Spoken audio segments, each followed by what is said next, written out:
Test రాయకుండా మాత్రం ఉండొద్దు. టెస్ట్ రాస్తేనే మనం ఎంతవరకున్నాము, మన లూప్ హోల్స్ ఏంటనేది తెలుస్తుంది. ఫర్ ఎగ్జాంపుల్ ఈ క్వెషన్స్ ఎలా డిజైన్ చేశానంటే, మల్టిపుల్ స్టేట్మెంట్స్ ఒక క్వెషన్‌కైతే చిరాకు తెప్పించేటట్టు 6 స్టేట్మెంట్స్ క్రియేట్ చేశాను నేను. 6 ఫోకస్డ్‌గా చదవాలి. ఆ తర్వాత ఒక స్టేట్మెంట్‌లో ఏం చేశానంటే ఈజీగా కలహన, బిలహన అని కన్‌ఫ్యూజ్ చేయడానికి బిలహన అని ఇచ్చానది.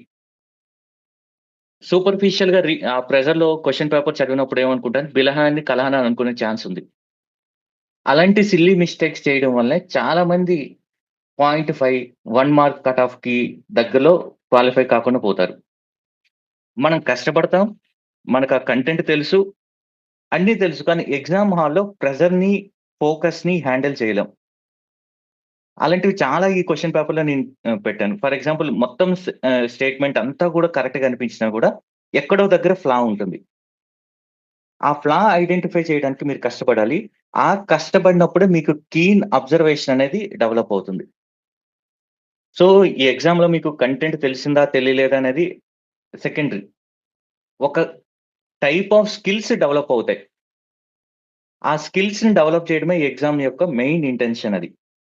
ఎవరైతే రాయట్లేదో వారు ఖచ్చితంగా లాస్ అవుతారండి. ఖచ్చితంగా లాస్ అవుతారు. -5 వచ్చినా, -10 వచ్చినా, -15 వచ్చినా కూడా పర్వాలేదు. ఎగ్జామ్ రాసి ఒకసారి ఫర్ ఎగ్జాంపుల్ ఎవరైనా ఆథర్ అక్కడ కనిపించారనుకోండి. అది మనం తప్పు పెట్టిన తర్వాత మన ఇగో హర్ట్ అవుద్ది. నెక్స్ట్ టైమ్ నుంచి ఆథర్‌కి సంబంధించిన ఏ ఇన్ఫర్మేషన్ అయినా మనం రైట్ పెడతాం. అలాంటి మిస్టేక్ మాత్రం చేయొద్దు. సాహితీ సుధ గారు మీకు 0 అని కనిపించాయి. ఎందుకు మీరు టెస్ట్ కంప్లీట్‌గా రాయకుండా క్లోజ్ చేసారా? Good morning sir. లేదు సార్ రాసాను. అది ఫస్ట్ టెస్ట్ అలా అయింది సార్. అది నెట్వర్క్ లేక వెనక్కొచ్చేసాను. మళ్ళీ సెకండ్ అటెంప్ట్ ఇచ్చాను సార్. ఓకే. ఎన్నొచ్చాయండి దాంట్లో? చాలా వరస్ట్‌గా వచ్చాయి సార్. ఓకే. ఆ! 30 మీ వచ్చాయి సార్. వరస్ట్‌గా ఏం రాలేదండి. 30 గుడ్ స్కోర్ అది. ఇంకోటి నేను చెప్తున్నాను. ఎవరి మార్క్స్ ఏమొచ్చినా కూడా మీరు భయపడొద్దు. ఏం కావద్దిది. అందరూ స్టూడెంట్స్ అందరూ నేర్చుకోవడానికొచ్చారు. దీంట్లో స్కూల్ పిల్లల్లో ఉంటుంది గదా! తక్కువ మార్క్స్ వస్తాయి. అమ్మాయి, అబ్బాయి ఏమనుకుంటాడు, అబ్బాయి, అమ్మాయి ఏమనుకుంటుంది. అలాంటి ఫీలింగ్ మాత్రం సివిల్ సర్వీసెస్‌లో ఉండొద్దు. ఎందుకంటే అందరూ మెచ్యూర్డ్ ఇక్కడ. సార్. ఎవరైతే జడ్జ్ చేస్తారో అలా వాళ్ళు బ్యాక్వర్డ్.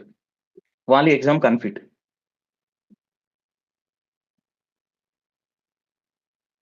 సో, ఎగ్జామ్‌ని మాత్రం ఖచ్చితంగా రాయండి.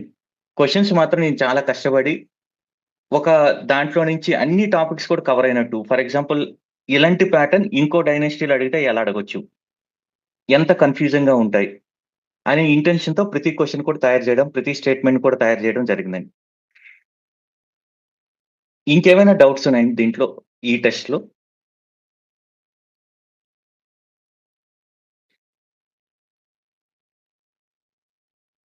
ఇంకేమైనా?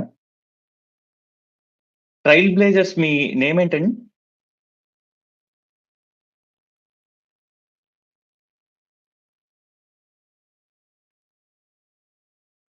ఓకే. ఓకే. సో, మనం టెస్ట్ డిస్కషన్ స్టార్ట్ చేద్దాం.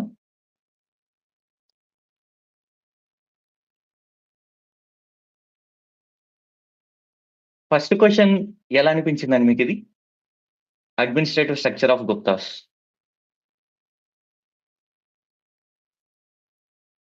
ఈరోజు నేను అనుకున్నా మీరే ఎక్కువ మాట్లాడాలి. ప్రతి ఒక్కరు గూడా మైక్ ఆన్ జేసి మాట్లాడాలి. ప్రతిసారి నేను మోనోలాగ్ ఇస్తూ పోతున్నాను. అలా కాకుండా ఈసారి మీరు కూడా మాట్లాడాలి. ఈ క్వెషన్ ఎలా అనిపించింది మీకు?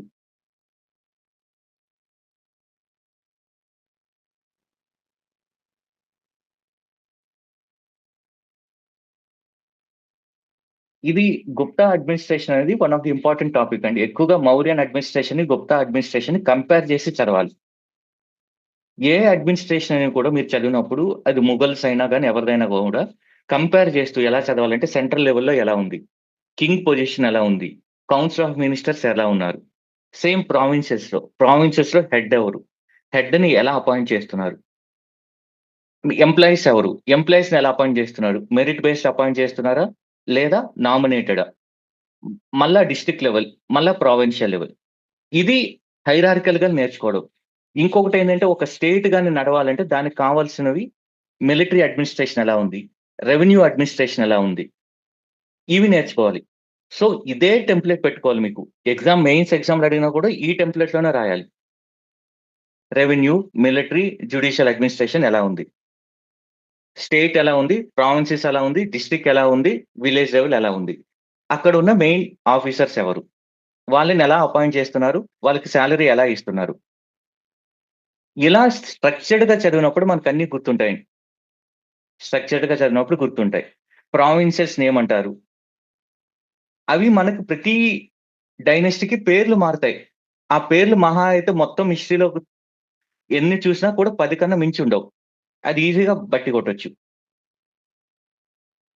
ఎప్పుడు కూడా కంపేర్ చేసి చదివినప్పుడే మనకు గుర్తుంటాయి. ఫర్ ఎగ్జాంపుల్ మౌర్యాస్, గుప్తాస్ ఉందనుకోండి. Mauryas centralized administration. దాంట్లో డిబేట్లున్నా కూడా మోర్ ఆర్ లెస్ ఒప్పుకునేది సెంట్రలైజ్డ్. ఎందుకంటే చాలా పెద్ద ఎంపైర్ మౌర్యన్ ఎంపైర్. అదే గుప్తాకొచ్చేటప్పటికి నార్త్ ఇండియాని ఎక్కువగా వాళ్ళు రూల్ చేశారు. గుప్తాకొచ్చేటప్పటికి ల్యాండ్ గ్రాంట్స్ పెరిగాయి. ల్యాండ్ గ్రాంట్స్ పెరగడం అంటే హైరార్కీ పెరిగింది. జమీందార్స్ ఇలా అందరూ కూడా డెవలప్ అయ్యారు. గుప్తా టైంలో జమీందార్ అనే పదం వాడకూడదు. ఎందుకంటే జమీందార్ పదం అనేది మీడియవల్ టైంలోకొచ్చింది. బట్ ఇలా ల్యాండ్ హోల్డర్స్ అనేవాళ్ళు చాలా మంది పెరిగారు. చాలా మంది పెరగడం వల్ల రాజు యొక్క పవర్ తగ్గిపోయింది. డీసెంట్రలైజేషన్ పెరిగింది. డీసెంట్రలైజేషన్ అనేది పెరిగింది. Simple example. ఎప్పుడైతే చీఫ్ మినిస్టర్స్ పవర్‌ఫుల్‌గా ఉంటారో, ప్రైమ్ మినిస్టర్స్ వీక్‌గా ఉంటారు. ప్రైమ్ మినిస్టర్ స్ట్రాంగ్‌గా ఉంటే చీఫ్ మినిస్టర్ వీక్‌గా ఉంటారు. చీఫ్ మినిస్టర్ స్ట్రాంగ్‌గా ఉంటే చీఫ్ మినిస్టర్ దగ్గర మినిస్టర్స్ వీక్‌గా ఉంటారు. సేమ్ కాన్సెప్ట్ ఇక్కడ కూడాను ల్యాండ్ గ్రాంట్స్ పెరగడం వల్ల డీసెంట్రలైజేషన్ జరిగింది గుప్తా పీరియడ్‌లో. అదే మౌర్యన్ పీరియడ్‌లో ఇలాంటి ల్యాండ్ గ్రాంట్స్ అనేది లేదు కాబట్టి అక్కడ సెంట్రలైజ్డ్ అడ్మినిస్ట్రేషన్ ఉంది. ఇంక హిస్టరీలో ఇలాంటి పదాలుంటాయి. సంధి విగ్రహక ఇలాంటి పదాలు ఏదొచ్చినా కూడా ఆ పదాలకి మీనింగ్ తెలుసుకోవాలి. సంధి అంటే ట్రీటీ అలా గుర్తుపెట్టుకోండి. మాక్సిమం మన తెలుగు పదాలు కూడా సిమిలర్‌గా ఉంటాయండి. ఆ వర్డ్ మీనింగ్ అర్థం చేసుకోవడానికి ట్రై చేయండి. బట్టి కొట్టకుండా ఆ వర్డ్ మీనింగ్ అర్థం చేసుకోవడానికి ట్రై చేస్తే ఈజీగా గుర్తుంటుంది. సంధి విగ్రహక అంటే ట్రీటీస్ ఎవరు చేస్తారు? యుద్ధాన్ని ఎవరైతే డిక్లేర్ చేస్తారో వాళ్ళు. గుప్తాస్ ఎలా అపాయింట్ చేశారు వాళ్ళ ఆఫీసర్స్‌ని అంటే బోత్ మెరిట్ బేస్డ్ అలానే హెరిడిటరీ కూడా. అది మనకు కొన్ని ఇన్‌స్క్రిప్షన్స్ ద్వారా తెలుస్తుంది. సో, గుప్తా ప్రావిన్సెస్‌ని ఎలా విడగొట్టారంటే ప్రావిన్స్ అంటే భుక్తి అంటారు. విషయ అంటే డిస్ట్రిక్ట్ లెవెల్. భుక్తి, విషయకి హెడ్ ఉండేది విషయపతి. అదే మౌర్యన్స్ అయితే ఆహార. మౌర్యన్స్‌కి సామంతులుగున్న శాతవాహనులు కూడా ఆహారానే. అదే మొఘల్స్ అయితే సుబా. భుక్తి అంటే సుబా. డిస్ట్రిక్ట్ అంటే మౌర్యన్ టైంలో సర్కార్. మండలాన్ని పరగన. గ్రామమే ఎప్పుడు కూడా. ఏన్షియంట్ ఇండియా నుంచి మోడర్న్ ఇండియా వరకు. అలానే గుప్తా అడ్మినిస్ట్రేషన్‌లో one of the important feature ఏందంటే, గుప్తా లోకల్ బాడీస్‌లో అంటే డిస్ట్రిక్ట్ లెవెల్‌లో, మండల్ లెవెల్‌లో ఇక్కడ లోకల్ బాడీస్‌లో గిల్డ్స్ పార్టిసిపేట్ చేశాయి. గిల్డ్స్ అంటే మీకు కార్పొరేట్ బాడీస్. అంటే వ్యాపారం చేసుకునే వాళ్ళ ఆర్గనైజేషన్. వాళ్ళు లోకల్ బాడీస్‌లో అడ్మినిస్ట్రేషన్‌లో కీ రోల్ ప్లే చేశారు. అది ఇంపార్టెంట్ ఫీచర్ అది. ఇలాంటి ఇంపార్టెంట్ ఫీచర్ అనేది తెలుసుకోవాలి. దాన్ని క్వెషన్‌గా ఫ్రేమ్ చేస్తారు. యూనిక్‌గా ఉన్నదాన్ని. అది మనకెలా తెలుస్తుందంటే, స్కందగుప్త ఇండోర్ కాపర్ ప్లేట్ ఇన్‌స్క్రిప్షన్‌లో. జనరల్‌గా ఈ కాపర్ ప్లేట్ ఇన్‌స్క్రిప్షన్స్ అన్నీ కూడాను ఎక్కువగా ల్యాండ్‌కి సంబంధించినవి. ల్యాండ్ డొనేషన్స్‌కి సంబంధించినవి. Copper plate inscriptions. స్కందగుప్త అనగానే మనం ఎప్పుడు స్కందగుప్త అనగానే స్కందగుప్తకి సంబంధించిన ఇన్ఫర్మేషన్ అంతా కూడా మన మైండ్‌లో రిట్రీవ్ చేసుకోవాలి. పాసివ్ రీడింగ్ ఎప్పుడూ చేయకూడదు. యాక్టివ్ రీడింగే చేయాలి. స్కందగుప్త అనగానే స్కందగుప్త చేసిన పనులేంటి అనేది మన మైండ్‌లోకి రావాలి. అలానే సంధి విగ్రహక అనే పదం ఇక్కడ చూసారు. సంధి విగ్రహాన్ని మీరెప్పుడు చదివుంటారు? వెంటనే కోరిలేట్ చేసుకోవాలి. ఓకే. మీకు అందరికీ సముద్రగుప్త అలహాబాద్ పిల్లర్ ఇన్‌స్క్రిప్షన్ తెలుసు. అలహాబాద్ పిల్లర్ ఇన్‌స్క్రిప్షన్ తెలుసు. దాన్ని సముద్రగుప్త టైంలో ఇచ్చారు. దాన్ని రాసిందెవరంటే హరిసేన. హరిసేన. ఈ హరిసేనే సంధి విగ్రహక. యాక్చువల్‌గా ఆయన పోస్ట్ మహాసంధి విగ్రహక. ఇక్కడ మీరు పదం బట్టి కూడా నేర్చుకోవాలి. మహాసంధి విగ్రహక అంటే ఏంటి? సంధి రాజు, మహారాజు. ఈ పదాలను బట్టి మీకేం అర్థమైంది? ఒక పెద్ద రాజున్నాడు, మహారాజున్నాడు. ఆ రాజు కింద చిన్న రాజులున్నారు అని మీకు తెలియాలి. అలానే మహాసంధి విగ్రాహక హరిసేన అని ఉంటుంది. అంటే ఏంటి? అడ్మినిస్ట్రేషన్‌లో మహాసంధి విగ్రాహక అనేది మెయిన్.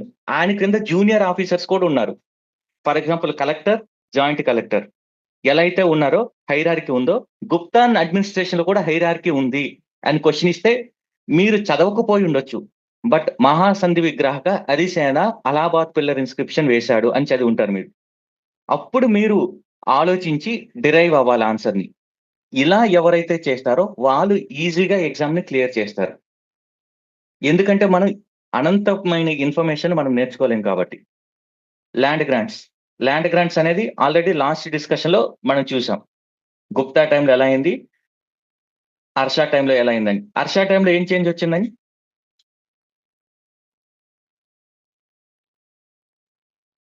అర్హ హర్ష టైమ్‌లో ఏం చేంజ్ వచ్చింది ల్యాండ్ గ్రాంట్స్‌కి సంబంధించి?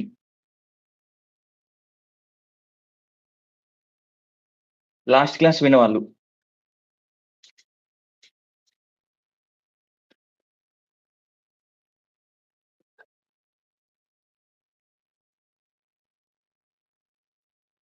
గుప్తా టైం వరకు ల్యాండ్ గ్రాంట్స్ అనేది టెంపుల్స్‌కి ఇచ్చారు. బ్రాహ్మిన్స్‌కి ఇచ్చారు. బ్రాహ్మిన్స్‌కి ఇచ్చే బ్రహ్మదేవ్, టెంపుల్స్‌కి ఇచ్చేది దేవాదాయ ఇలా ఇచ్చారు. కానీ హర్ష టైం అప్పటి నుంచి అఫీషియల్స్ కూడా ఇచ్చారు. దీనివల్ల సామంత సిస్టమ్ డెవలప్ అయిందనేది మనం నేర్చుకున్నాం. అంటే ఫర్ ఎగ్జాంపుల్ మన చీఫ్ సెక్రటరీ ఉన్నారు. చీఫ్ సెక్రటరీకి జీతం ఇచ్చే బదులు ఒక ల్యాండ్, ఒక ఈస్ట్ గోదావరి డిస్ట్రిక్ట్ మొత్తాన్ని ఇచ్చేసి ఈస్ట్ గోదావరి రెవెన్యూని ఆ చీఫ్ సెక్రటరీకి ఇవ్వడం. చీఫ్ సెక్రటరీకి ఇవ్వడం. అది గుప్తా టైంలో ల్యాండ్ గ్రాంట్స్ అనేది ఎక్కువగా రిలీజియస్ పర్పస్‌కి ఇచ్చారు ల్యాండ్ గ్రాంట్స్. హర్ష టైం అప్పటి నుంచి land grants religious purpose, secular పర్పస్‌కి ఇవ్వడం జరిగింది. అందువలన ఏమైంది? ఫర్దర్ డీసెంట్రలైజేషన్ జరిగింది. ఇప్పుడు ఈస్ట్ గోదావరిలో ఉన్న ల్యాండ్ అంతటి కూడా ఎవరికి ఓనర్ అయిపోయాడు? మన చీఫ్ సెక్రటరీ అయిపోయారు. ఆయనకి జీతం బదులు ఈస్ట్ గోదావరి మొత్తం ఆయన కంట్రోల్‌లో ఉంది. సో, ఈస్ట్ గోదావరి అఫైర్స్ మొత్తం కూడా ఈ సామంత చూసుకునేవారు. సో, అక్కడ ఉన్న వ్యవహారాలన్నీ కూడా ఈయన చూడడం వల్ల పైనున్న రాజ్ పవర్ అనేది తగ్గింది. ఫస్ట్ ల్యాండ్ గ్రాంట్స్ గురించి చెప్పిన ఇన్స్క్రిప్షన్ ఏదండి?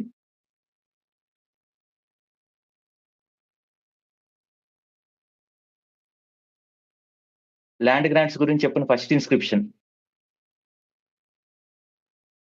నాగానిక. నాగానిక. మన బ్యాచ్‌లో ఒక మెంబర్ పేరండి నాగానిక. తను ఈరోజు జాయిన్ కాలేదు. నాగానిక. నాగానిక వేసిన ఏ శాసనం అండి? నానేగట్. నానాఘట్ శాసనం నాగానిక. ఎవరి భార్య ఆమె? మొదటి Satakarni. Satakarni 1. Very good. Satakarni 1. Eran stone inscription దేనికి ఫేమస్ అండి? ఎరాన్ స్టోన్ ఇన్స్క్రిప్షన్ హిస్టరీలో. ఇనప స్తంభం. దేనికి ఫేమస్ అండి? ఆ ఇన్స్క్రిప్షన్ దేని గురించి ఉంది?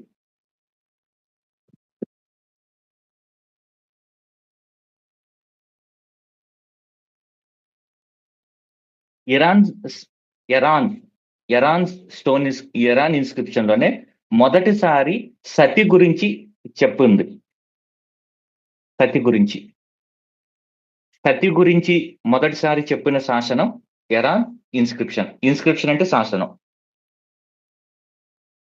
దామోదర్ ప్లేట్స్ అనేది చాలా చాలా ఇంపార్టెంట్. దామోదర్ పూర్ అనేది వెస్ట్ బెంగాల్లో ఉంటుందండి. అంటే గుప్తా టైం అయినప్పటికీ వెస్ట్ బెంగాల్ ఏరియా కూడా కంట్రోల్లోకి వచ్చింది. హిస్టరీలో ఎలా చూస్తారంటే for example tiger slayer coins ఎవరిచ్చారండి హిస్టరీలో? పులిని వేటాడుతున్న రాజు కాయిన్స్.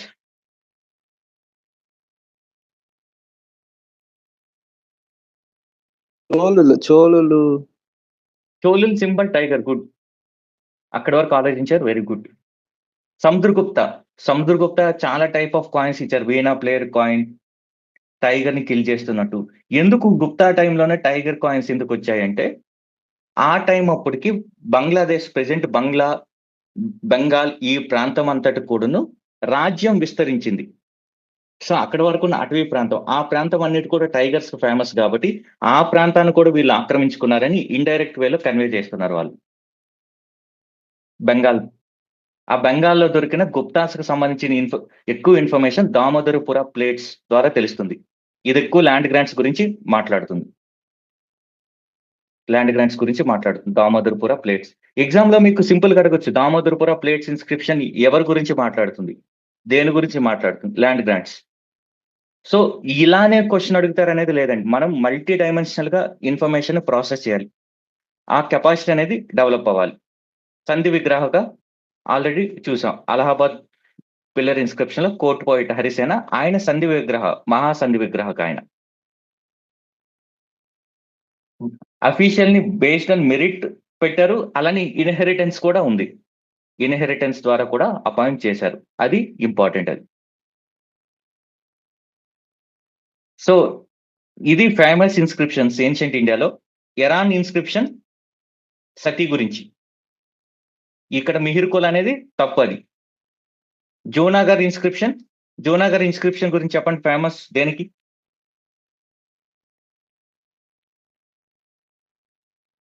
రుద్రదమనుడు వేస్తారు సార్ సోనాగర్. Yes, first Sanskrit inscription. అది ఫస్ట్ సాంస్క్రిట్ ఇన్స్క్రిప్షన్. దాంట్లో మౌర్యన్ కాలం నాటి సుదర్శన లేక్ ని రిపేర్ చేస్తున్నా అని రాస్తారు. బాన్స్కేడా ఇన్స్క్రిప్షన్ హర్ష గురించి చెప్పిన ఇన్స్క్రిప్షన్ అండి. ఆయన టైటిల్ శీలాదత్య అని కూడా ఉంటుంది. హర్షుడు గురించి సంతకం కూడా ఉంటుంది బాన్స్కేడా ఇన్స్క్రిప్షన్ లో.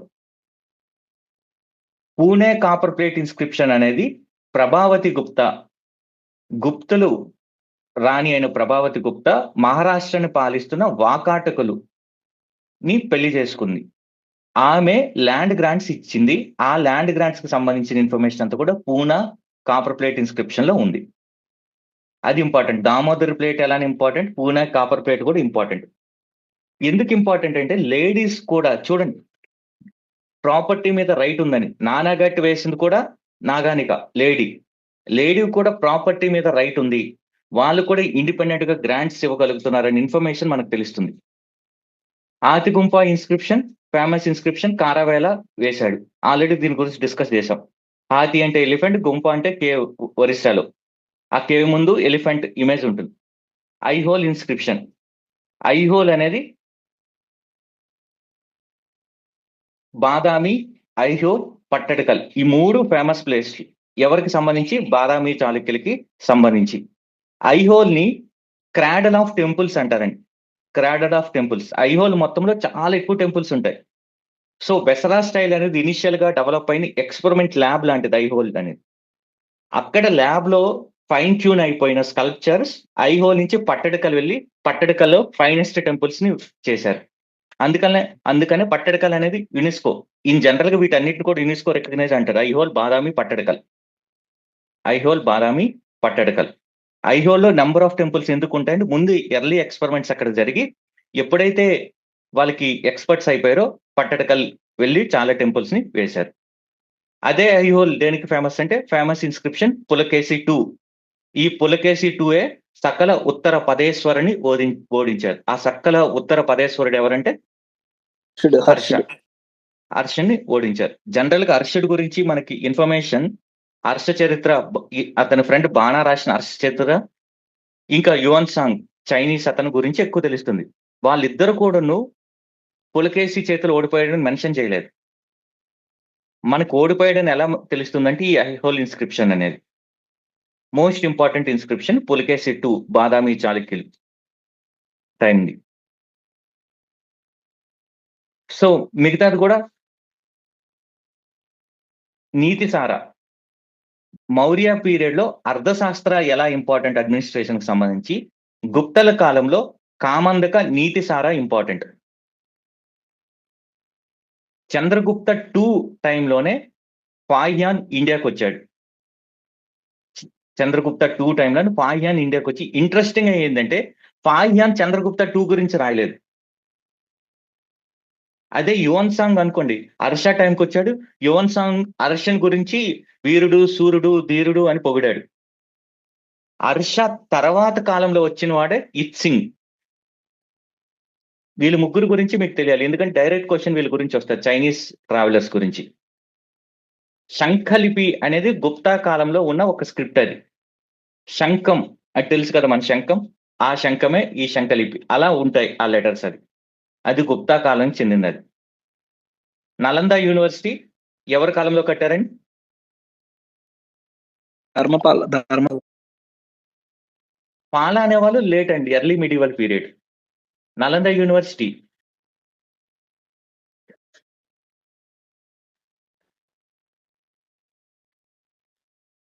Samudragupta sir. Kumaragupta sir, Kumaragupta. Yes, Kumar Gupta. Sorry, ఇందాక నేను అది ఏదో చెప్పాను.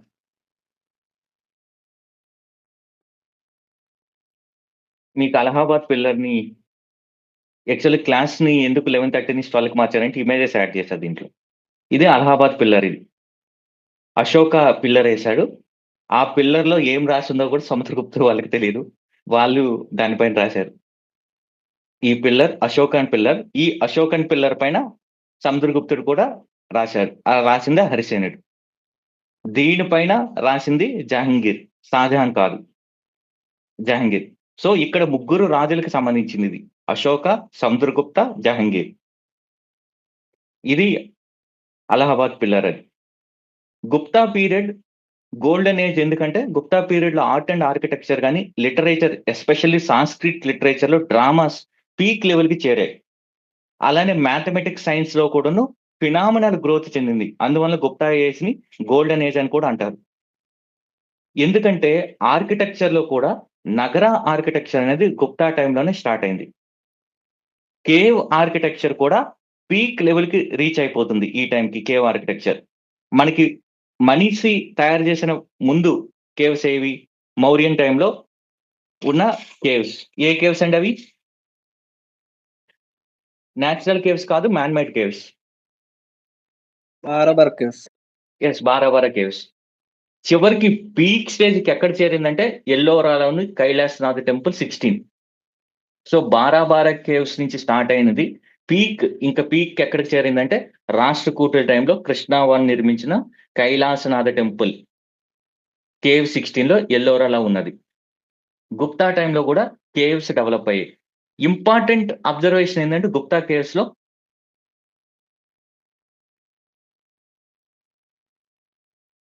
అప్పటి వరకు కేవ్స్ బుద్ధిజానికో, జైనిజానికో, అజ్వీక మతానికి ఉండేది. For the first time Hindu caves కూడా డెవలప్ అయ్యాయి.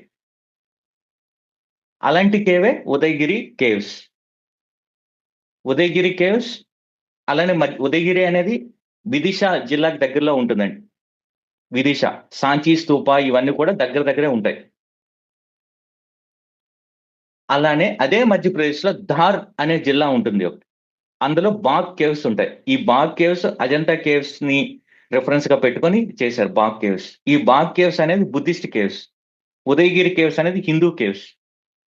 మీకు ఇమేజ్ చూపిస్తాను. సో మీకు ఎప్పుడు ఉదయగిరి కేవ్స్ అన్నా కూడా దాని ఎంట్రన్స్ లో ఇలా ఉంటుంది, బోర్ ఇమేజ్, వరాహ ఇమేజ్. మీకు ఇవి తెలుసు కదండి, దశావతారాలు, హ్యూమన్ ఎవల్యూషన్. ఫస్ట్ నీటిలో నుంచి బయటికి రావడానికి ట్రై చేసింది ఆంఫిబియన్స్. ఆ తర్వాత పాక్కుంటూ వెళ్ళేది, ఆ తర్వాత హ్యూమన్ గా మారడం. సో ఆ ఎవల్యూషన్ ప్రాసెసే ఈ దశావతారాలు. ఆ వరహ ఇమేజ్ ఉన్నదే ఉదయగిరి కేవ్. ఎందుకంటే మీకు ఎగ్జామ్ లో ఈ ఇమేజ్ ఏ కేవ్ లో ఉందని కూడా అడగొచ్చు. ఫేమస్ ఇమేజ్ ఇది, ఉదయగిరి కేవ్స్. అలానే గుప్తా టైంలో నగరా స్టైల్ అనేది డెవలప్ అయింది. నగరా స్టైల్ ఏంటి అవన్నీ మీకు తెలుసు. ఇప్పుడు నేను చెప్తానే ఒక 1 hour 2 hour క్లాస్ అయిపోతుంది. దాంట్లో one of the finest temple Dashavatara temple. ఉత్తరప్రదేశ్లోని లలిత్పూర్ జిల్లాలో ఉంటుంది. ఇది ఝాన్సీకి దగ్గరలో ఈ ఊరు. ఇది one of the earliest temple. ఇది దేవగర్లోని దశావతారా టెంపుల్. అక్కడ ఫేమస్ ఇమేజ్ ఇది, అనంత సైన, ఇలా రిక్లైనింగ్ విష్ణు. ఇది దశావతార దేవగర్ టెంపుల్ అని అంటారు, దేవగర్ దశావతార టెంపుల్ అని కూడా అంటారు. నగర స్టైల్ ఆర్కిటెక్చర్ లో వన్ ఆఫ్ ది ఎర్లియస్ట్. చూడండి, పెద్ద టెంపుల్ ఏం లేదు, ఒక రైలు ప్లాట్ఫామ్ లో ఉంది, ఒక గర్భగృహ ఉంది, గర్భగృహ పైన శిఖరా ఉంది. ఇంకోటి గుప్తా కాలానికి చెందింది బితారిగావ్, కాన్పూర్ కి దగ్గర ఉంటుంది బితార్గావ్. ఈ బితార్గావ్ టెంపుల్ కూడా one of the earliest temple, నగర స్టైల్లోనే ఉంది చూడండి. కాకపోతే ఇదంతా బ్రిక్ టెంపుల్.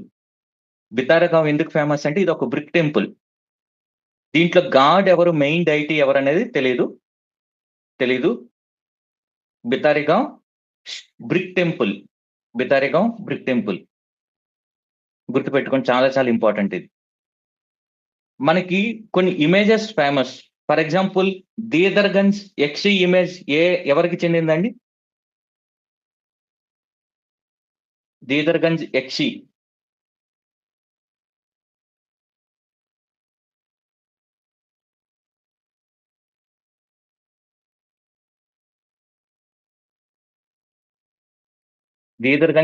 ఇమేజ్ అశోకుని కాలం చెందింది. అలాంటి అది నార్మల్ స్టోన్ తో చేసింది. అదే Sultanganj Buddha image copper bronze తో చేసిన ఇమేజ్ ఇది చాలా చాలా ఫేమస్. ఇది లైఫ్ సైజ్ ఇమేజ్ అంటారు, ఒక పెద్ద మనిషి అంత ఇమేజ్ ఇది. బుద్ధ సుల్తాన్గంజ్ ఇమేజ్ గుప్తా కాలం చెందింది ఇది. సో ఇలాంటి ఇమేజెస్, ఫేమస్ ఇమేజెస్ మీరు గుర్తుపెట్టుకోవాలి. బితారి ఇన్స్క్రిప్షన్, పిల్లర్ ఇన్స్క్రిప్షన్ స్కందగుప్తా టైంకి ఎందుకు, ఆల్రెడీ ఒకసారి స్కందగుప్తాని చూసాం మనం. ఆ స్కందగుప్తా ఇచ్చిన ఫేమస్ ఇన్స్క్రిప్షన్ బితార్. స్కందగుప్తా అనగానే మీకు ఫస్ట్ గుర్తుకు రావాల్సింది బితారి ఇన్స్క్రిప్షన్. ఎందుకంటే హూన్స్ యొక్క అటాక్స్ గురించి మనకి ఈ ఇన్స్క్రిప్షన్ ద్వారా తెలుస్తుంది. ఎప్పుడైతే హూన్స్ గుప్తాస్ మీద అటాక్ చేశారో స్కందగుప్తుడు ఉన్నంత వరకు కూడాను ఆపగలిగారు దాన్ని. ఎప్పుడైతే వీక్ రూలర్స్ వచ్చారో గుప్తా ఎంపైర్ అనేది డిక్లైన్ అయింది. రుద్రదమనుడు ఎలా అయితే ఇన్స్క్రిప్షన్ ఇచ్చాడో అక్కడ స్కందగుప్తా టైంలో కూడాను గుప్తాకు చెందిన ఒక ఇన్స్క్రిప్షన్ ఉంది. ఆ ఇన్స్క్రిప్షన్ కి మెయిన్ కారణం ఎవరు అంటే గుప్తాస్ గవర్నర్ పర్ణదాత ఆర్ పన్నదాత అని ఉంటుంది. ఇసన్ చక్రపాలిత వాళ్ళు ఆ సుదర్శన చెరువుకి గట్టు లాంటిది కట్టారు. విస్తీ అంటే ఫోర్స్డ్ లేబర్ లేకుండా గట్టు లాంటిది కట్టారు. సో ఇక్కడ మీకు ప్రతిదీ ఇంపార్టెంట్. విస్తీ అంటే ఏమని అడుగుతారు ఈజీగా, ఫోర్స్డ్ లేబర్. అది వాడకుండా సుదర్శన్ లేక్ ని రిపేర్ చేశారు. ఆ సుదర్శన్ లేక్ ని ఎవరెవరు టైంలో చేశారు? మౌర్యన్ టైంలో, తర్వాత రిపేర్ చేసిన రుద్రదమన, తర్వాత స్కందగుప్తా టైంలో రిఫర్ చేశారు. ఇంకోటి ఏంటి, గవర్నర్ పన్నదాత వాళ్ళ కొడుకు చక్రపాలిత ఉన్నారు. వీళ్ళిద్దరు కూడా వారసత్వంగా అపాయింట్ అయిన వాళ్ళు. సో గుప్తా టైంలో వారసత్వం కూడా ఉంది. సో మీకు తెలిసిన ఒక పారాగ్రాఫ్ ఇన్ఫర్మేషన్ నుంచే ఎన్నో క్వశ్చన్స్ జనరేట్ చేయొచ్చు. ఆ క్వశ్చన్స్ అన్నిటికి మనం ఎప్పుడు అడ్రస్ చేయగలుగుతాం? ఆ పారాగ్రాఫ్ మీద మనకి ఫుల్ కమాండ్ వచ్చినప్పుడు.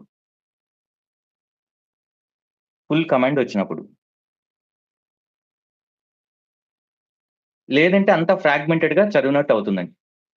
ఎర్లీ మీడియవల్ పీరియడ్ లో రాజులు డైనెస్టీస్ కన్నా వాళ్ళ దగ్గరున్న కవులు చాలా ఫేమస్. వాటి గురించి మీకు తెలియాలి.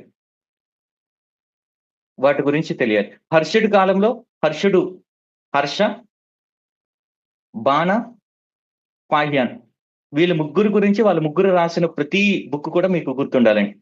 ఫర్ ఎగ్జాంపుల్ బాణ రాసింది హర్షవర్ధన గురించి హర్ష చరిత్ర రాశాడు.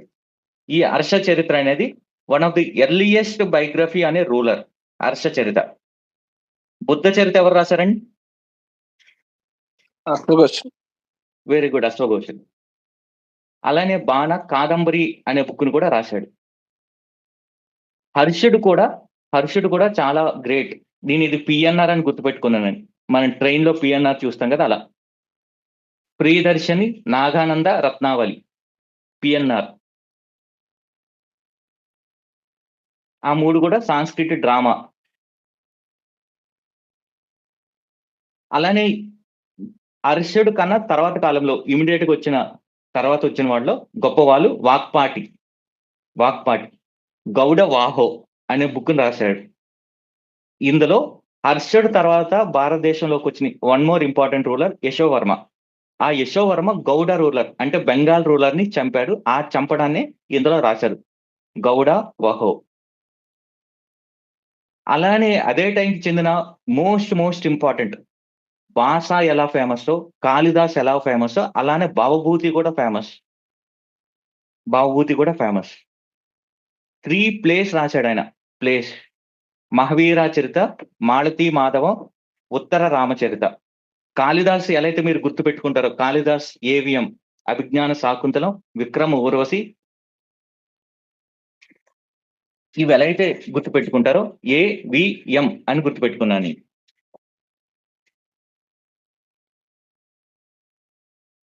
భవభూతి, బాణ, వాక్పాటి, హర్ష,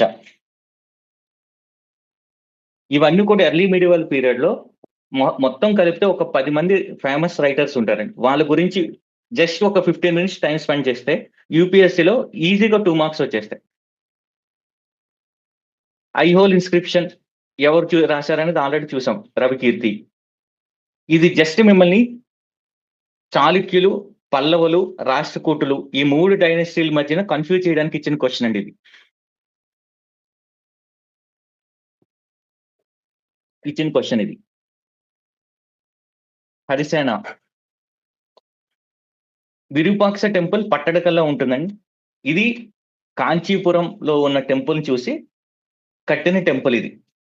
పట్టడకల్లో పట్టడకల్లో బోత్ నగరా స్టైల్ ఉంటుంది, ద్రవిడ స్టైల్ ఉంటుంది. దీనికి అదనంగా బెసరా స్టైల్ కూడా ఉంటుంది. పట్టడకల్లో అన్ని స్టైల్ కూడా ఉంటాయి. పట్టడకల్లో ద్రవిడ స్టైల్లో ఉన్న temple Virupaksha temple.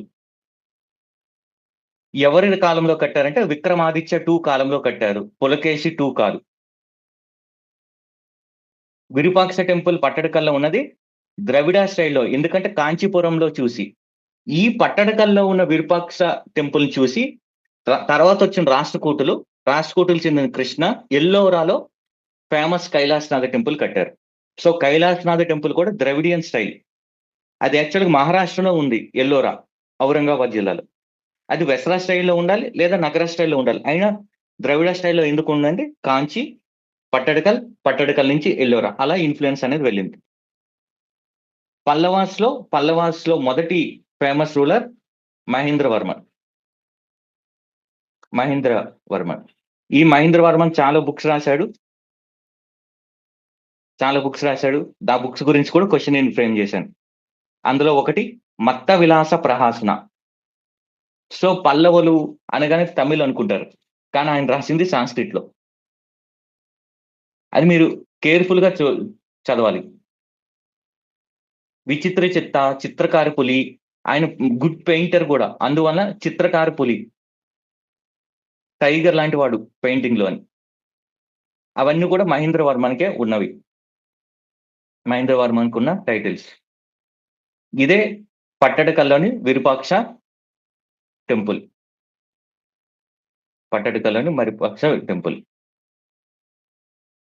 Kanchi Kailasanatha temple నుంచి దాన్ని ఇన్స్పైర్ అయ్యారు.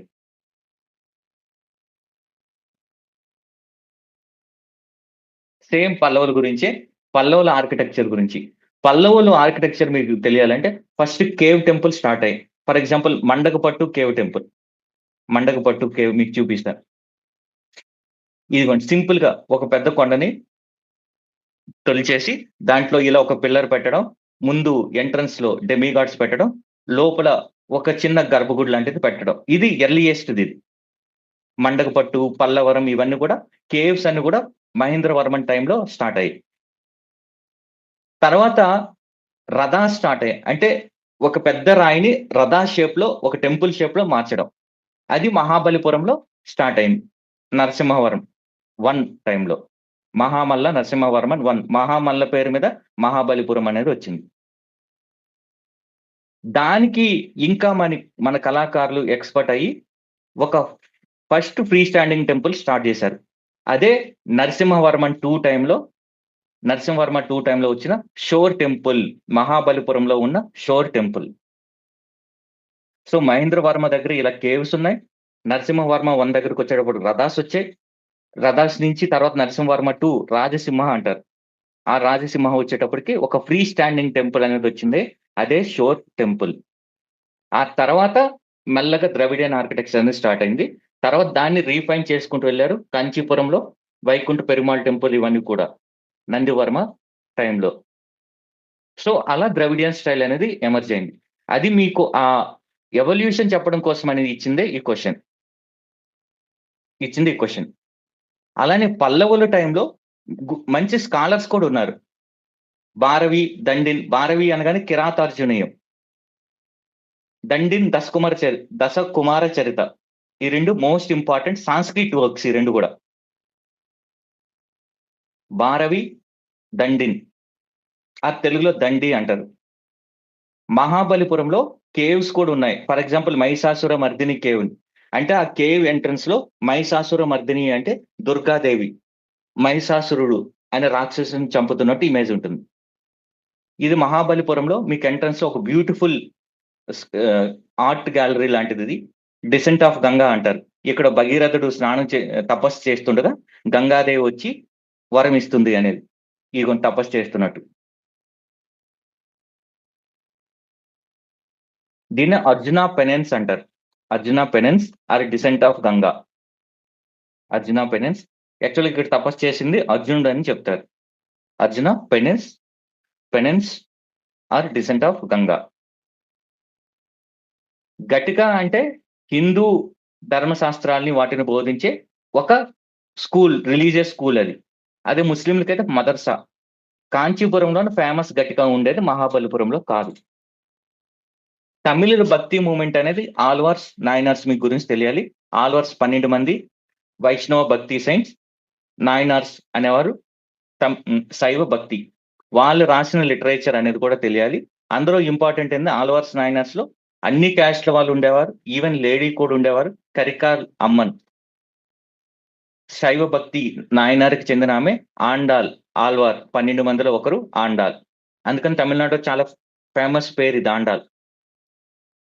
ఆల్వార్లు రాసిన అన్నింటిని కూడాను దివ్య ప్రబంధం అంటారు. నలయిర దివ్య ప్రబంధం అంటే ఆల్వార్లు చెప్పిన మంచి మాటలన్నీ కూడా దాంట్లో ఉంటాయి. నలయిర దివ్య ప్రబంధం.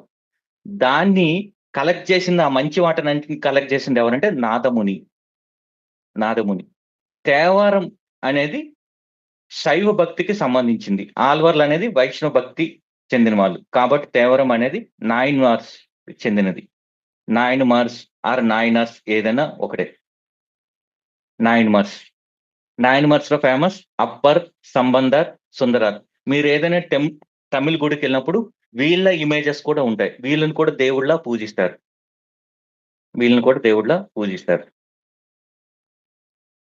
ఇది ఈజీ క్వశ్చన్ అండి. అంగుత్తర నికయ నుంచే మనకి షోడశ మహాజనపదాలు, 16 మహాజనపదాల పేర్లు తెలుస్తున్నాయి. ఆ అంగుత్తర నికయ అనేది దేంట్లో పార్ట్ అంటే సుత్త పీఠకలో పార్ట్, వినయ పీఠకలో పార్ట్ కాదు. అంటే నా పాయింట్ ఏంటంటే అంగుత్తర నికయ తెలియాలి, అలానే సుత్త పీఠకలో మిగతా సబ్ పార్ట్స్ గురించి కూడా మీకు బ్రీఫ్ ఐడియా ఉండాలి అనే ఉద్దేశంతో ఇచ్చిన క్వశ్చన్ ఇది. అఫ్ కోర్స్ సెకండ్ స్టేట్మెంట్ అనేది కొంచెం కష్టం, అది మీరు పెట్టకపోయినా డోంట్ వరీ. బట్ అంగుత్తర నికయ మహాజనపదాలకు సంబంధించిందని తెలియకపోతే పెద్ద క్రైమ్ అది. నటరాజ బ్రాంజ్ ఇమేజ్, చోళా టైంలో నటరాజ బ్రాంజ్ ఇమేజ్ అనేది చాలా ఫేమస్. ఇదే నటరాజ బ్రాంజ్ ఇమేజ్. దీంట్లో జస్ట్ మీకు ఈ క్వశ్చన్ ఎందుకు ఇచ్చానంటే, మీరు డే టు డే లైఫ్ లో ఉన్నదాన్ని కీన్గా అబ్జర్వ్ చేసి ఎగ్జామ్ హాల్లో పెట్టగలరా లేదా అనేది. మీరు ఎన్నోసార్లు ఈ నటరాజ ఇమేజ్ చూసుంటారు. ఈవెన్ మనం చిన్నప్పుడు ఒక బాక్స్ కూడా ఉండేది, నటరాజ బాక్స్. అలాంటిది మీరు డే టు డే లైఫ్ లో కీన్గా అబ్జర్వ్ చేసి ఎగ్జామ్ లో కామన్ సెన్స్ అప్లై చేస్తారా లేదా అనేది జస్ట్ ఆ ఇంటెన్షన్ తో ఫ్రేమ్ చేసిన క్వశ్చన్ ఇది. 4 చేతులు ఉంటాయి. 4 చేతులు ఇలా ఒక రాక్షసుని చంపుతున్నట్టు ఉంటుంది. ఈ ఫేమస్ నటరాజ అనేది ఎక్కడంటే చిదంబరంలో, కుంభకోణం కాదు, చిదంబరంలో.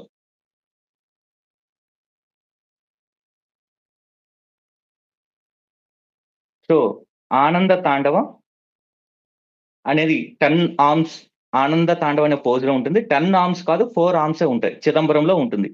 ఆపస్మర పురుష అనే ఒక డెమాన్ని చంపుతాడు శివుడు. ఇది చాలా కష్టం అండి. ఇలాంటి అన్నోన్ ఇస్తారు చూసారా, అన్నోన్ ప్రభావలి అంటే ఈ చుట్టుపక్కల ఉన్నది. ఇలాంటి అన్నోన్ ఒక స్టేట్మెంట్ ఇస్తాడు, బట్ మనం తెలివిగా దాన్ని ఎలిమినేట్ చేయాలి. అప్పుడే మన అప్లికేషన్ అనలిటికల్ ఎబిలిటీస్ అన్ని కూడా డెవలప్ అవుతాయి. ఫర్ ఎగ్జాంపుల్ కుంభకోణంలో లేదు, చిదంబరంలో ఉందని తెలుసు, 2 తీసేయండి. 2 తీస్తే సి అండ్ డి. ఖచ్చితంగా 10 చేతులైతే ఉండవు. 10 చేతులు ఉంటే ఇమేజ్ మొత్తం కూడా 10 చేతులే ఉండాలి. ఇమేజ్ మొత్తం చేతులే కనిపించాలి. ఒకవేళ ఉంటే 4 6 ఉండాలి గానీ 10 అనేది ఉండదు. అప్పుడు 1 తీసేయండి. మిగతాది బి. బి ఒకటే ఆప్షన్. అలా ఆన్సర్‌కి అరైవ్ అవ్వాలి. అంతే తప్ప మనం ప్రతీదీ గుర్తుపెట్టుకోలేం. తంజావూరు పెయింటింగ్స్. 'లెజెండ్' సినిమాలో ఉంటుంది కదండీ! తంజావూరు బొమ్మల్లే తెగ ముద్దొస్తున్నావి. ఆ famous Thanjavur paintings. Thanjavur paintings అనగానే మీకు బాగా గుర్తుకు రావాల్సింది ఇలాంటి కాస్ట్‌లీ ప్రీసియస్ మెటీరియల్‌తో వేసినవండి తంజావూరు పెయింటింగ్స్ అనేది. ఈ తంజావూరు పెయింటింగ్స్ అనేది చోళుల కాలంలో కాదు, తర్వాత వచ్చిన నాయకాస్. విజయనగరం టైం అప్పుడు అపాయింట్ చేసిన నాయకాస్, తంజావూరు నాయకాస్, మధురై నాయకాస్ తెలుగు వాళ్ళు. వాళ్ళ టైం అప్పుడు ఇవి బాగా డెవలప్ అయ్యాయి. తంజావూరు అనగానే ప్రీసియస్ అని గుర్తుపెట్టుకోండి. ఇలాంటి గోల్డ్, దేవుడు రిలేటెడ్, హిందూ సంబంధించి రిలేటెడ్. ఇలా ఈ సర్ఫేస్ పైన ఒక థిక్ లేయర్ లా ఫార్మ్ అయింది కదండీ! దాన్నే గెస్సో వర్క్ అంటారండి. Gesso work. అదొక టైప్ ఆఫ్ మెటీరియల్. దాన్ని దేనితో చేస్తారంటే లైమ్, చాక్. సో, గెస్సో అనేది ఇలా చూసారా?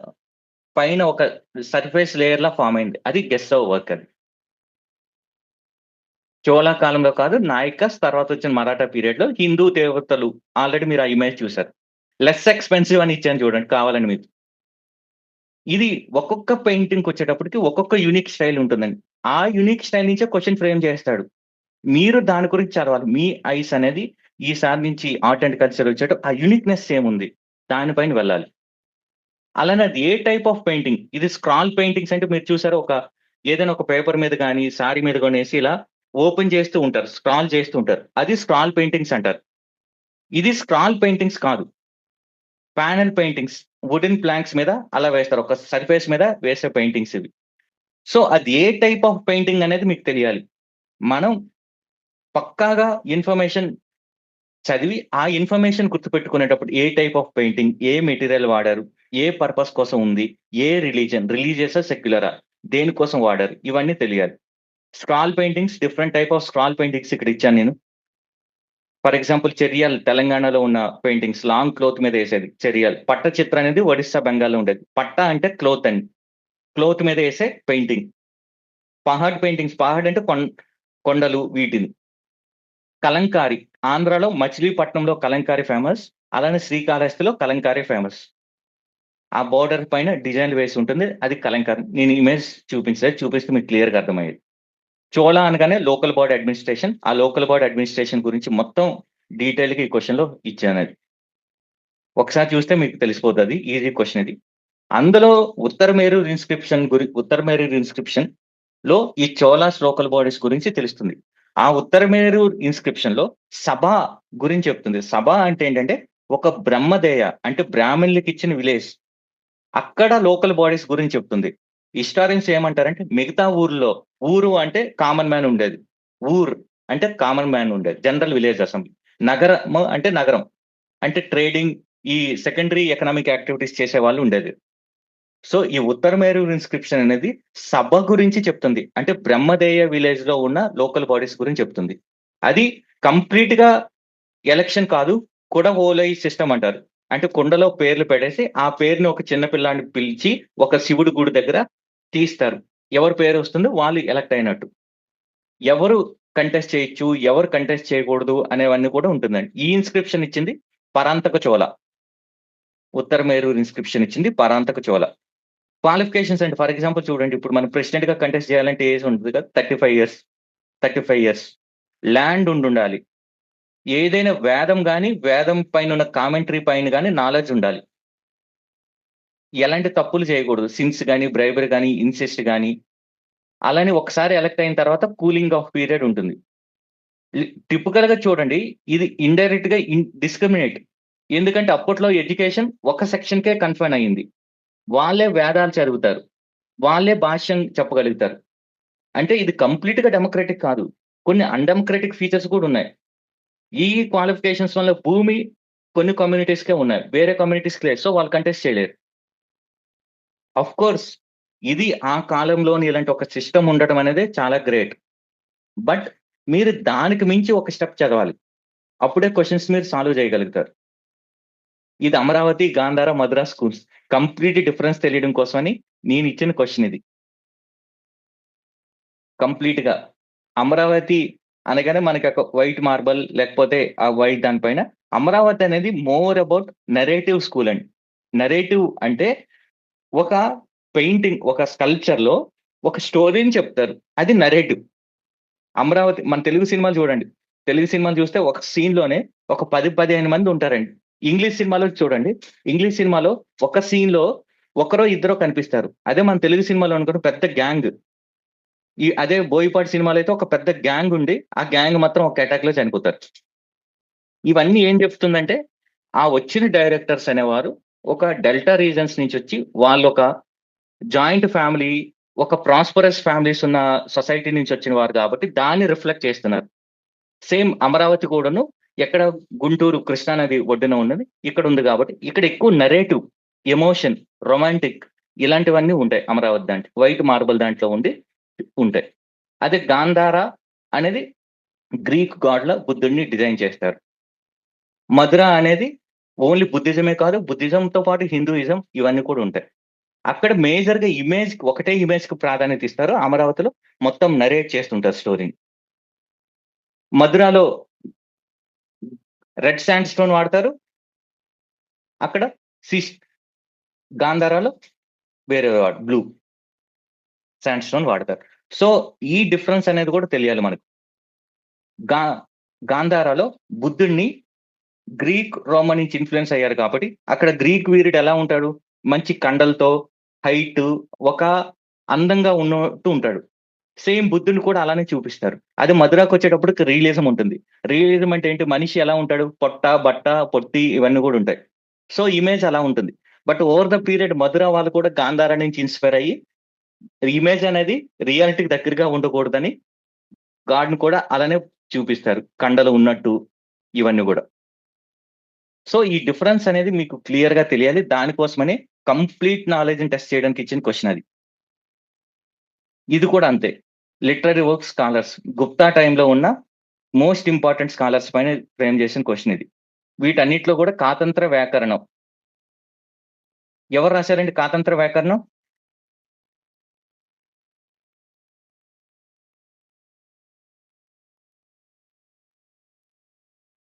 విష్ణు శర్మ పంచతంత్రం రాశాడు. కాతంత్ర వ్యాకరణం ఎవరు రాశారండి?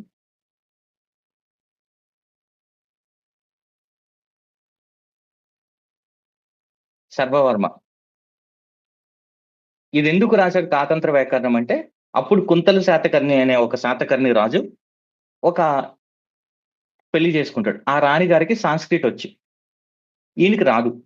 అది నేర్చుకోవడం కోసమని ఒక పర్సన్ పెట్టుకుంటాడు. ఆ పర్సన్ ఈయనకి ఈజీగా అర్థం కావడం కోసమని ఒక గ్రామర్ రాస్తారు. అదే కాతంత్ర వ్యాకరణం. విష్ణు శర్మ. అది ఒక్కటే తప్పు, మిగతావన్నీ కూడా. Brahmagupta famous person. విశాఖదత్త భాష, కాళిదాసుకు ముందు అంత గొప్ప రైటర్ భాష. కాళిదాసుకు ముందు అంత గొప్ప రైటర్ భాష. అమరసింహ అమరకోశ.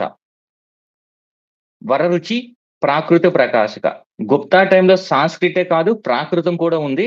దానికి చెప్పడం కోసమని ఇది ఇచ్చాను, వరరుచి ప్రాకృత ప్రకాశ. సశ్రుత మీకు తెలుసు, సర్జన్, ధన్వంతరి మీకు తెలుసు. వాళ్ళతో పాటు గుప్తా టైంలో యానిమల్ హెల్త్ గురించి కూడా కేర్ తీసుకునేవారు. దాని గురించి చెప్పడం కోసమే పాలకప్య రాసిన అస్త ఆయుర్వేద గురించి ఇవ్వడం జరిగింది. అస్త ఆయుర్వేద. ఇది Indian cave architecture. First cave already మీరు చెప్పారు. అది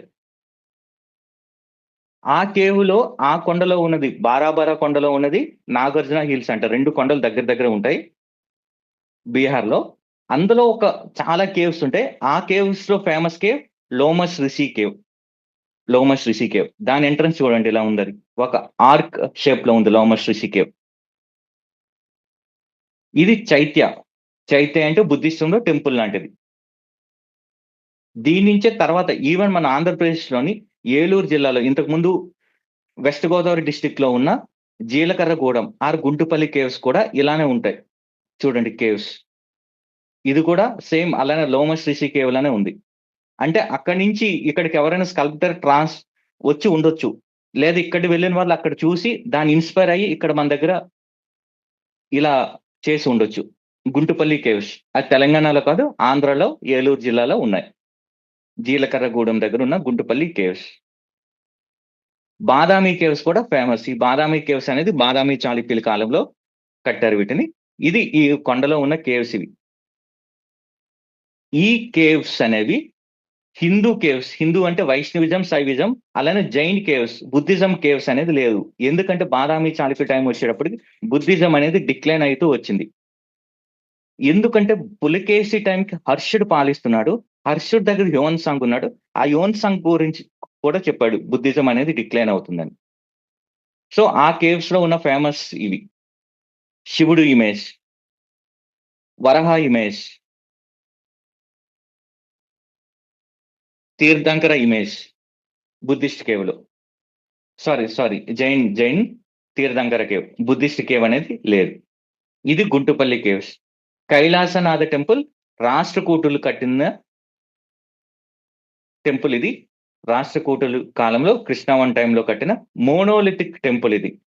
మోనోలిథిక్ అంటే ఒకటే రాతో ఇదంతా కూడా కొండ. ఈ కొండ పైనుంచి తొలుచుకుంటూ వచ్చి ఈ గుడిని కట్టారు.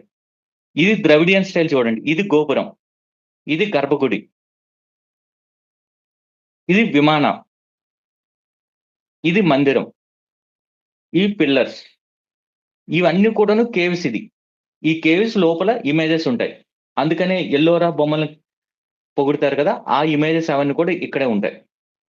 ఇదంతా కూడా ఒక కొండ. ఈ లైన్ లో వరుసగా కేవ్స్ ఉంటాయి. బుద్ధిజం కేవ్స్ ఉంటాయి, జైన్ కేవ్స్ ఉంటాయి, హిందూ కేవ్స్ ఉంటాయి. అదే అజంతాలో అయితే ఓన్లీ బుద్ధిస్ట్ కేవ్స్ ఉంటాయి. బుద్ధిస్ట్ కేవ్స్ ఉంటాయి. అజంతా కేవ్స్ అనేది అజంతా శాతవాహనుల కాలం నుంచి స్టార్ట్ చేశారు. ఎక్కువగా గుప్తా వాకాటకాస్ టైంలో దాన్ని ఎక్కువగా డెవలప్ చేశారు అజంతాని. బేట్సా అనేది మహారాష్ట్రలో ఉన్న కేవ్ అది. కాకపోతే లార్జెస్ట్ రాక్ కట్ చైత్యాలు ఎక్కడ ఉందంటే కార్లే. మీకు ఇమేజ్ చూపిస్తే చైత్య ఎలా ఉంటుందంటే,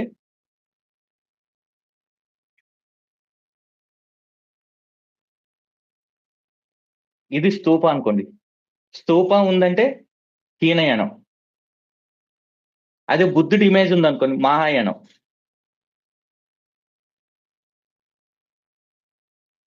అప్సిడాల్ అంటారు, సెమీ సర్క్యులర్. ఇలా సెమీ సర్క్యులర్ పెట్టి ఇలా పిల్లర్స్ ఉంటాయి. ఇది స్తూప కానీ బుద్ధుడి ఇమేజ్ కానీ ఉంటాయి. ఇక్కడ దర్శించుకుంటారు. పైన ఇలా కనెక్ట్ అయి ఉంటాయి. దీన్ని అప్సిడాల్ అంటారు. ఈ షేప్ లో ఉన్నదాన్ని అప్సిడాల్. సో వరల్డ్ లోనే పెద్ద చైత్య. స్తూపం ఒకటి, చైత్య అంటే టెంపుల్. ఇది చైత్య అంటే టెంపుల్, విహార అంటే ఉండే ప్లేస్, రెసిడెన్స్.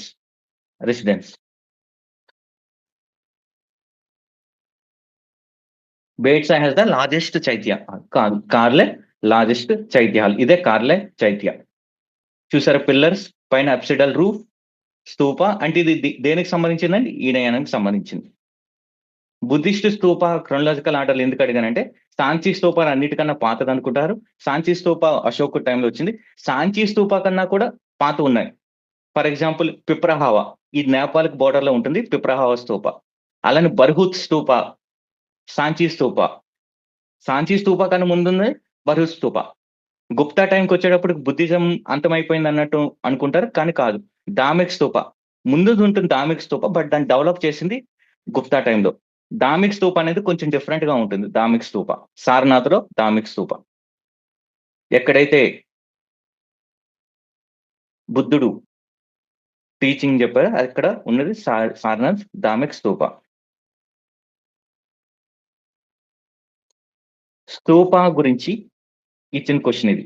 స్తూపాలో పాటలు ఇవి. తోరణాస్ అంటే ఎంట్రన్స్ లో ఉండేది తోరణాస్. ఇది అండ, ఇది హర్మిక, ఎస్తి. ఇది సింపుల్ క్వశ్చన్. ఇది స్తూప గురించి బేసిక్ అడిగిన క్వశ్చన్. ఇది బేసిక్ సింపుల్ క్వశ్చన్. ఇది స్తూప గురించి.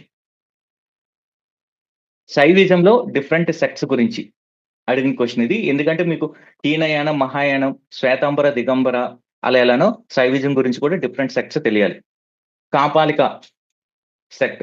కపాలం అంటే కొంచెం వైలెంట్ అండి. శైవిజంలో వైలెంట్ సెక్ట్స్ కూడా ఉన్నాయి. అలాంటిది ఒక కాపాలిక. లక్కులీసా స్టార్ట్ చేసింది పాశుపాత. లక్కులీసా స్టార్ట్ చేసింది పాశుపాత. కాపాలిక కాదు. కాపాలిక అనేది కొంచెం tantric violent form of worship. Kapalika. So ఆ డిఫరెన్స్ మీకు తెలిస్తే చాలు. అలానే శైవిజంలో ఉన్న one of the important Nath Panthis. వీళ్ళు యోగా ప్రాక్టీస్ ఇవన్నీ కూడా చేస్తారు. నాద్ పంథీస్. ఈ నాద్ పంథీస్ ఎందుకు ఇంపార్టెంట్ అంటే ఇందులో లోవర్ క్యాస్ట్ వాళ్ళు కూడా యాక్టివ్ గా ఉంటారు. ఇక్కడ మెరిట్, రిలీజియస్ మెరిట్ ఎలా వస్తుందంటే హఠయోగా ఇలాంటివి చేయడం వల్ల. ఈ నాద్ పంథీస్ భక్తి మూవ్మెంట్ ను కూడా ఇన్ఫ్లుయెన్స్ చేశారు. దాన్ని పెట్టింది మత్స్యేంద్రనాథ్ గోరఖ్నాథ్. మత్స్యేంద్రనాథ్ గోరఖ్నాథ్. ఇంకోటి కాలాముకాస్. ఈ కాలాముకాస్ అనేవారు మోస్ట్ ఆర్థడాక్స్. ఎక్కువగా టెంపుల్ సెంటర్డ్ ఉంటారు వీళ్ళు కాలాముకాస్. అశోకన్ క్యాపిటల్స్ అంటే అశోకుడి పిల్లర్ మీద ఉండేది.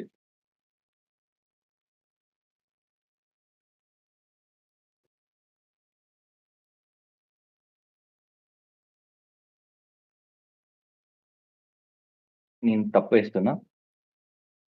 దీన్ని షాఫ్ట్ అంటారు.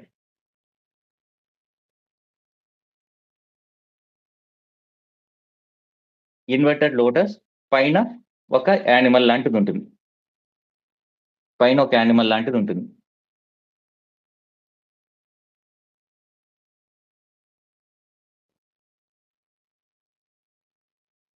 ఇది ఒకటే షాఫ్ట్, అందుకని ఇది మోనోలిథిక్ షాఫ్ట్.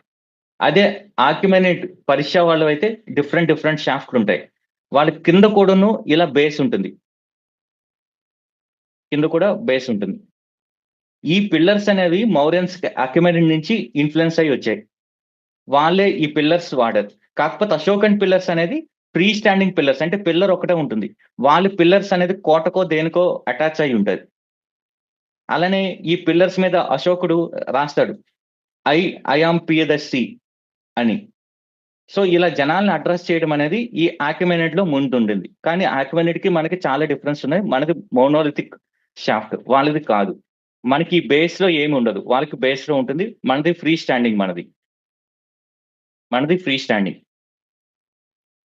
ఇవి డిఫరెన్స్. ఈ డిఫరెన్స్ అనేది మీకు తెలియాలి.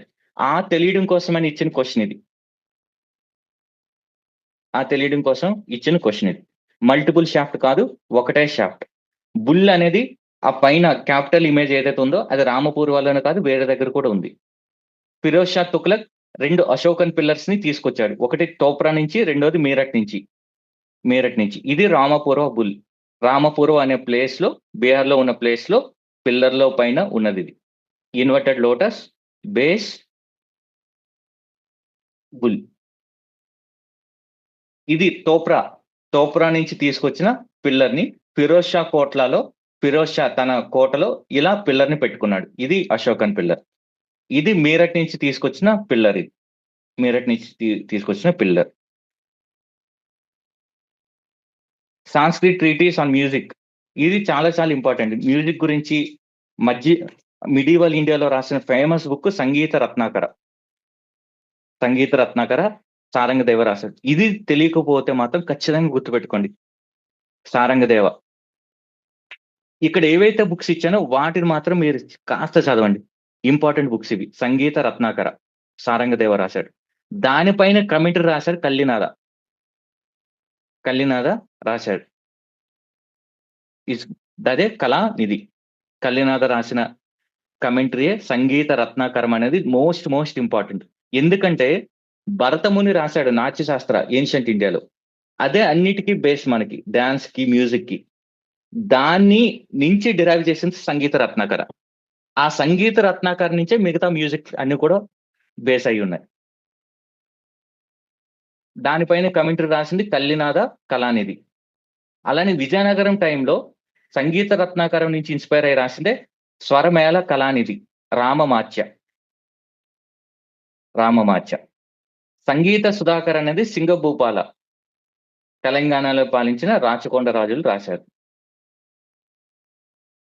అభిలాష తార్థ చింతామణి వెస్టర్న్ చాళుక్య చెందిన సోమేశ్వర 3 రాశాడు అది. దాన్నే మానస ఉల్లాస అని కూడా అంటారు.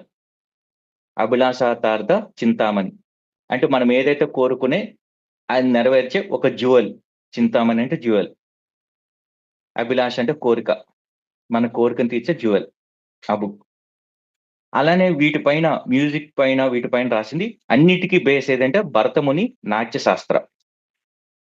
భరతముని నాట్యశాస్త్ర. దత్తిలం రాసిన దత్తిల.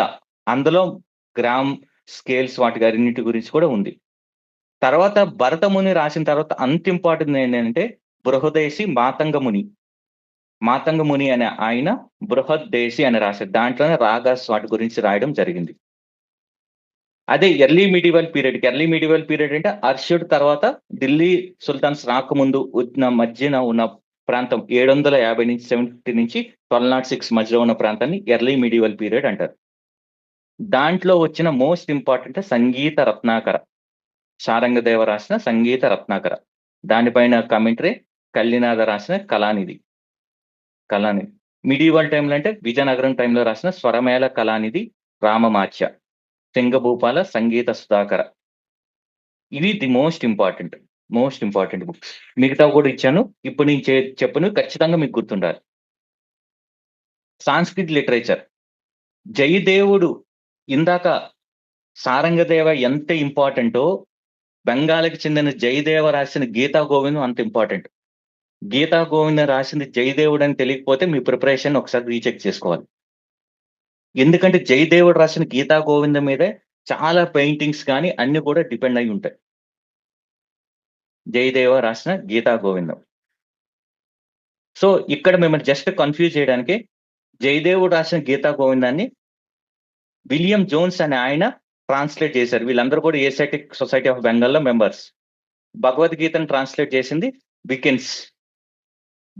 Charles Wilkins. అలానే ఈ విలియం జోన్స్ ఇంకోటి కూడా రాశారు. అదే కాళిదాస్ అభిజ్ఞాన శాకుంతలాన్ని ట్రాన్స్లేట్ చేశారు. జయదేవుని గీతా గోవిందాన్ని కూడా ట్రాన్స్లేట్ చేశారు. కథ సరిత్ సాగరం ఎవరు రాశారంటే సోమదేవ సూరి. గుణార్జుడు రాసిన బృహత్ కథ పైన రాసిందే ఈ కథ సరిత్ సాగరం. అభినవ్ గుప్తా రాసిన అభినవ భారతి అనేది చాలా ఇంపార్టెంట్ అండి. ఇది భరతముని రాసిన నాట్యశాస్త్ర పైన కామెంటరీ.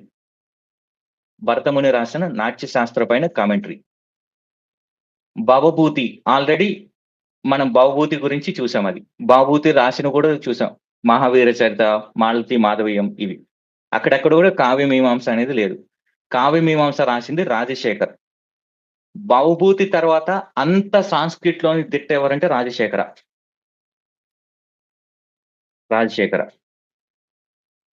క్లాసికల్ లాంగ్వేజ్ గురించి రీసెంట్ గా కొన్ని క్లాసికల్ లాంగ్వేజ్ గా డిక్లేర్ చేశారు. అందువలన ఇది ఇంపార్టెంట్. అప్పుడు నేను చదివినప్పుడు ఆ అటెంప్ట్ ఇచ్చినప్పుడు నేను ఏదో ఐబం ఉంది కదండి, దాని బప్పం అనేదో చూసా పదం. అలా గుర్తుపెట్టుకున్నాను నేను ఇది కామెడీగా. బెంగాలీ, అస్సామీస్, ప్రాకృత్, పాలి, ఏ అనేది లేదు, ఎం అనేది మరాఠీ. వీటన్నిటి కూడా క్లాసికల్ లాంగ్వేజ్ స్టేటస్ ఇచ్చారు. ఫస్ట్ క్లాసికల్ లాంగ్వేజ్ స్టేటస్ తమిళ్కి ఇచ్చారు. ఇప్పుడు కరెంట్లీ 11 ఉన్నాయి. ఇక్కడ ఎంత 8 అని ఇచ్చాను నేను. అది తప్పది. 15 to 1200 2000 హిస్టరీ ఉండాలి. ఈ క్రైటీరియాని మార్చారు. ఒరిజినల్ లిటరరీ ట్రెడిషన్ అనేది ఉండాలన్నారు. దాన్ని తీసి అడాప్టెడ్ లిటరరీ ఎడిషన్ ఉన్నా కూడా ఇవ్వచ్చు. ఆ కండిషన్ మార్చడం వల్ల పాలి ప్రాకృత్ అనేది ఇవ్వడం జరిగింది క్లాసికల్ లాంగ్వేజ్ స్టేటస్. ఈ క్లాసికల్ లాంగ్వేజ్ స్టేటస్ ఇవ్వడం వల్ల ఒకటి రికగ్నిషన్ దొరుకుతుంది, 2 సెంట్రల్ యూనివర్సిటీలో చైర్ ని పెడతారు. దాంట్లో ఈ రీసెర్చ్ వాటన్నిటి కూడాను డెవలప్మెంట్ అనేది జరుగుతుంది క్లాసికల్ లాంగ్వేజ్. ఇంతకు ముందు మన సౌత్ లాంగ్వేజ్ అన్నిటికీ వచ్చే ఆల్మోస్ట్ సాంస్క్రిట్, తమిళ్, కన్నడ, తెలుగు, మలయాళం వచ్చే, తర్వాత ఒడియా. దీంట్లో హిందీకి రాలేదు చూడండి. క్యాలెండర్స్ గురించి భాస్కర అస్సాంని పరిపాలించిన గ్రేట్ రూలర్ భాస్కర, హర్ష, లలితాదిత్య ముక్తపీద, కాశ్మీర్ పాలించిన లలితాదిత్య ముక్తపీద, గౌడ, శశాంక వీళ్ళందరూ కూడాను కాంటెంపరీస్. భాస్కర అండ్ హర్ష వీళ్ళిద్దరూ ఫ్రెండ్స్.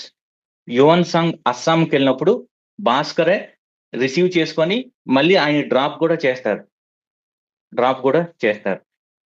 సో అలానే 2 క్యాలెండర్స్, విక్రమ క్యాలెండర్, సాకా క్యాలెండర్. ఈ 2 క్యాలెండర్స్ మధ్యన డిఫరెన్స్ మీకు తెలియాలి. విక్రమ క్యాలెండర్ అనేది పాత క్యాలెండర్ 57 BCE కింగ్ విక్రమాదిత్య పేరు సంబంధించి. సాకా క్యాలెండర్ అనేది దీనికి రకరకాల ఇవి ఉంటాయి. మీరు గౌతమిపుత్ర శాతకర్ణి మూవీ చూస్తే ఆ మూవీలో ఏం చెప్తారంటే గౌతమిపుత్ర శాతకర్ణి శాకాస్ని ఓడించిన సందర్భంగా దీన్ని స్టార్ట్ చేశారు అన్నట్టు చెప్తారు. 78 CE. సో ఇది లేటు, ఇది ముందు విక్రమ్. ఇవి లూనీ సోలార్ క్యాలెండర్. అంటే మంత్స్ అనేది మూన్ పైన డిపెండ్ అయి ఉంటాయి. సంవత్సరం అనేది సోలార్ 365 డేసే ఉంటాయి. బట్ మంత్స్ అనేది మూన్ రొటేషన్ సంబంధించి. ఇవి లూనీ సోలార్. అందువల్ల అధిక మాసం అనే కాన్సెప్ట్ ఉంటుంది. కొన్ని మంత్స్ లో తక్కువ రోజులు ఉంటాయి కాబట్టి ఆ తక్కువ రోజుల్ని కాంపెన్సేట్ చేయడం కోసం ఒక సంవత్సరంలో అధిక మాసాన్ని పెడతారు. అధిక మాసం మన తెలుగులో అధిక మాసం అంటారు కదా, అది ఎందువలన వచ్చిందంటే ఈ లూనీ సోలార్ క్యాలెండర్ వల్ల. ఇందులో సాకా క్యాలెండర్ మనకి నేషనల్ క్యాలెండర్. మీరు ఇప్పుడు ఆల్ ఇండియా రేడియో చూసినా, యోజన చూసినా వాటన్నిటిలో కూడా సాకా సంవత్సరం ఇస్తారు. ఎక్కువగా పండుగలకి వాటికి చూసేది విక్రమ సంవత్ క్యాలెండర్ ని చూస్తారు. హిందూ ఫెస్టివల్స్ కి వాటన్నిటి కూడా విక్రమ క్యాలెండర్ ని చూస్తారు. ఈ 2 మనం వాడే జాన్, ఫిబ్రవరి ఇవన్నీ కూడా Gregorian calendar. National mission on cultural mapping అనేది ఇంపార్టెంట్. ఇది మన ఆర్ట్స్ ఫార్మ్స్ ని వాటన్నిటిని కూడాను రికార్డ్ చేస్తుంది. Indira Gandhi national centre for arts ఉంది, అది దీన్ని కోఆర్డినేట్ చేయడం అన్ని చేస్తుంది అది. సో మిగతా క్వశ్చన్స్ నెక్స్ట్ క్లాస్ లో చూద్దాం. ఇక్కడ వరకు ఏమైనా డౌట్స్ ఉన్నాయి?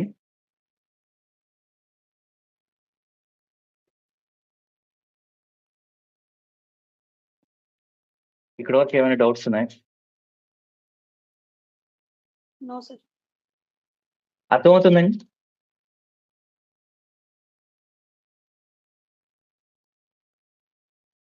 క్లియర్గా ఉంది సార్, అర్థమవుతుంది.